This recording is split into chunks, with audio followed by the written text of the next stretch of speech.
Dites quelques mots. Comment allez-vous? Bon. Très bien. Alors la première question, c'est que le port de Taverne, qui était censé être une chance pour la région, pour vous a été le début des ennuis pour la plage et pour vos affaires. C'est vrai que dès la création du port, dès que le port a été terminé, on a constaté une érosion immédiate sur toutes les plages de la commune de Santa Maria Poggio. Les plages ont disparu en 2 ans, 3 ans. Et puis après, le phénomène s'allonge. La commune de San Nicolao, qui est la mienne, donc est touchée. Celle de Santa Lucia commence. Et toute la côte risque, en allant vers le nord, en allant vers Bastia, risque d'y passer. Le port était mal fait. On va en reparler. Simplement, combien avez-vous investi pour essayer de garder un semblant de plage ici? Qu'est-ce que vous avez fait? Alors on doit être... si on compte tout, ça devient des sommes qui sont même pas maîtrisables pour nous. Bon, on est obligé de le faire, hein, évidemment, en s'endettant, en faisant les crédits, en vendant une partie du patrimoine. Parce que sur la marge bénéficiaire des affaires, c'est pas possible. L'investissement est trop lourd.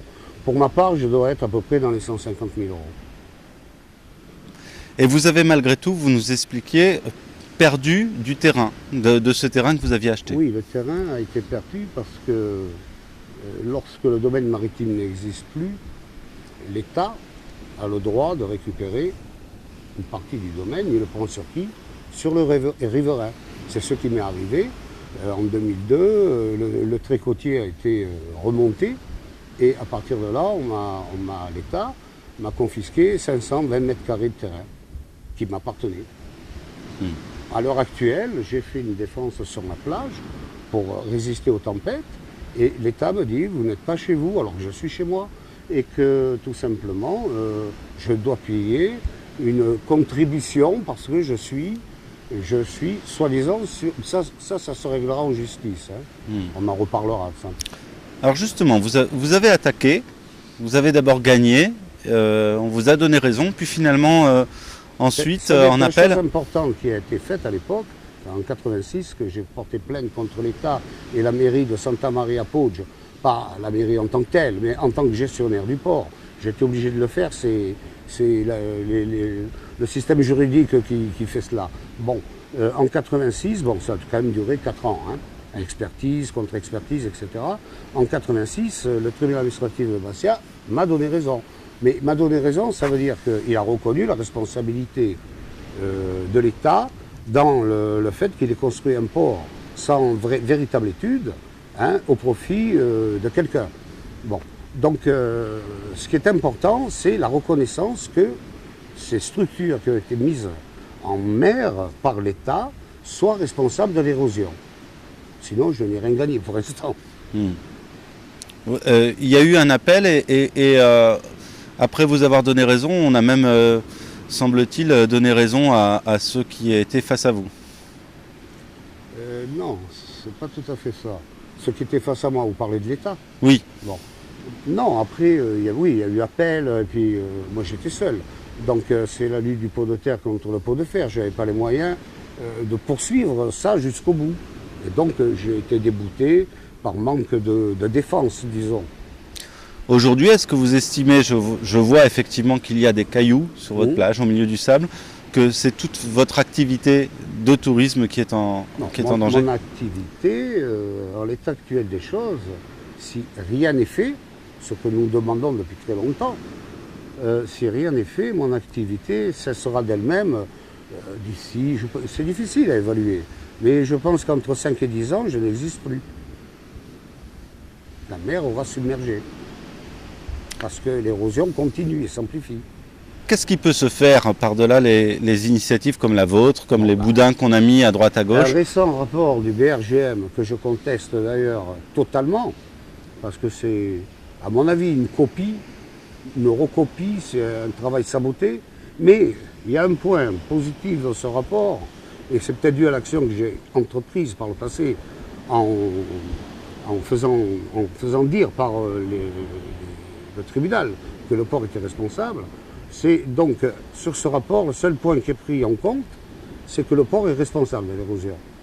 Et donc, il est préconisé de faire un bypass.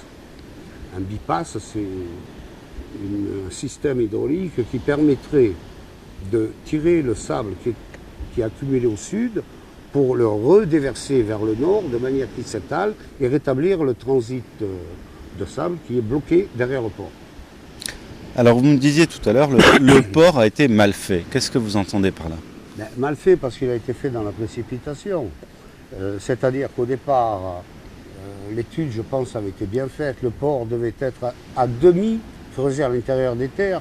Ces structures n'auraient pas dû apparaître en mer autant qu'elles le sont à l'heure actuelle. Bon, malheureusement ou heureusement, lorsqu'ils ont creusé, ils sont aperçus qu'il y avait des fouilles romaines. Ça serait les fouilles de la cité ancienne de Taverne. Donc, dans la précipitation, comme tout le projet était un projet immobilier, j'avais employé le mot de capitaliste, puisque c'est quand même des banques qui avaient acheté les terrains entourant les ports, c'est-à-dire la Banque Jalland et M. Rothschild de notre côté. Donc, ça a été enfoui immédiatement, et dans l'urgence, les responsables de la DDE maritime de l'époque ont donné des autorisations de construire en mer. Donc c'est pas qu'il ait été mal fait, il a été fait dans la précipitation et dans l'urgence. Et nous en subissons les répercussions à vie. Vous pensez que la découverte de ces vestiges romains aurait pu être une chance pour Santa Maria? C'est toujours une chance. Ces vestiges existent. Il y a sûrement un intérêt, un enjeu économique à tirer de cela, à les mettre en valeur, etc. Bien sûr. Et ça créerait des emplois. Est-ce que le port de Taverne, Non, mais est-ce que le port de Taverne, comme c'était prévu, a apporté aussi un... Pardon. Alors, au départ, me dit-on, le port de Taverne a été présenté comme une initiative qui allait apporter un énorme plus touristique. On parlait de 20 000 nuitées. Est-ce qu'aujourd'hui, maintenant que certains problèmes ont été résolus, vous estimez que le port de Taverne vous apporte aussi, avec les plaisanciers, un plus? Alors bon, je suis un peu sceptique là-dessus. Je sais comment marche le port, je sais comment il fonctionne.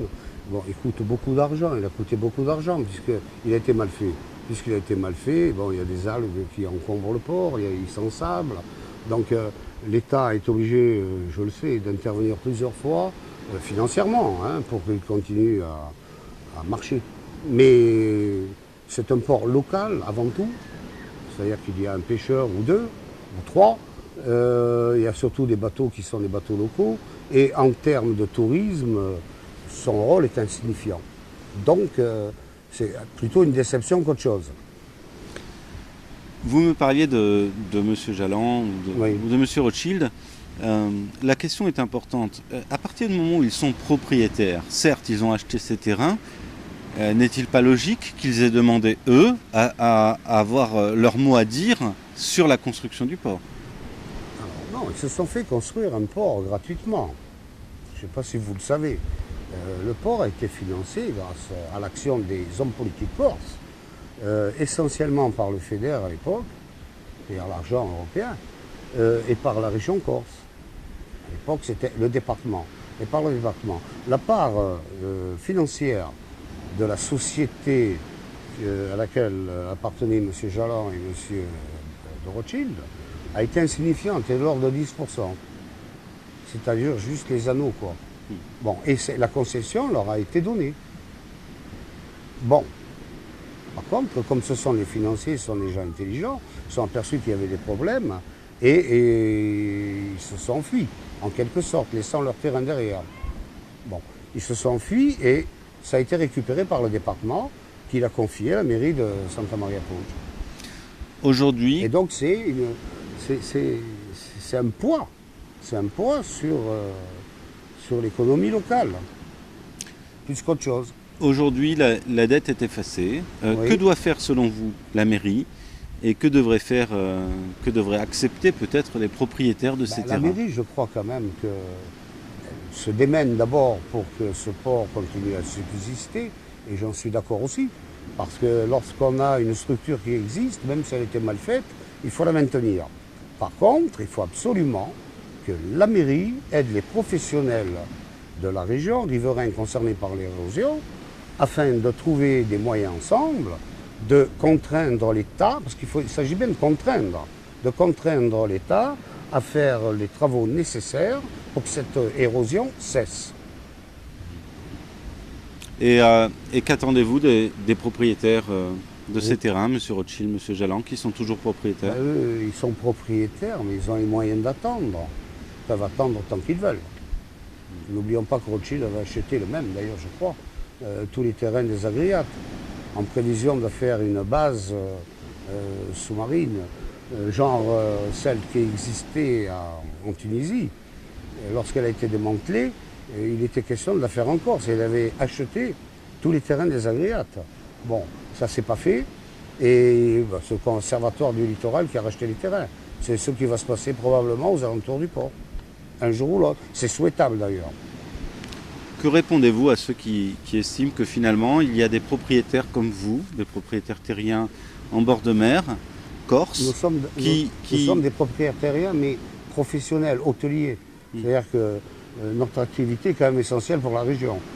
On n'est pas simplement des propriétaires terriens. Si je n'avais qu'une terre qui disparaissait, ça serait peut-être pas trop grave. C'est une activité commerciale qui risque de disparaître. Donc des emplois. Et ça pour vous, la mairie en a conscience, vous continuez de négocier avec eux? La mairie, celle de Sainte-Lucie, alors la mienne. La mairie en a conscience, oui, bien sûr, parce qu'au niveau du syndicat de l'office de tourisme de Maurienne-Plage, ils se rendent bien compte qu'il y a un problème. Tous les touristes remarquent que la plage s'en va. Donc ils vont s'adresser où? Ils vont s'adresser à l'office de tourisme.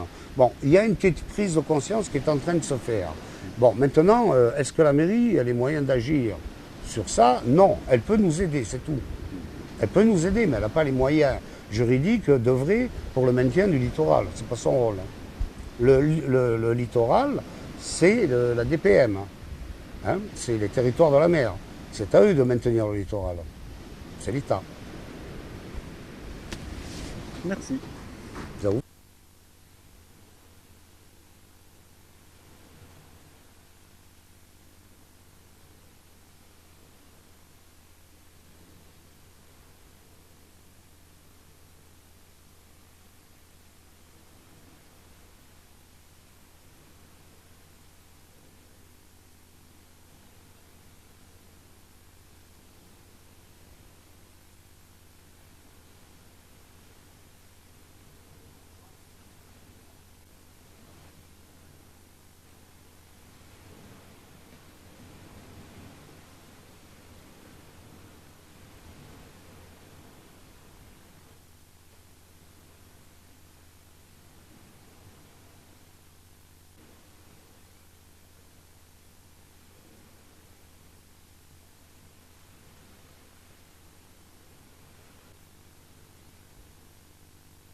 j'ai pas compris.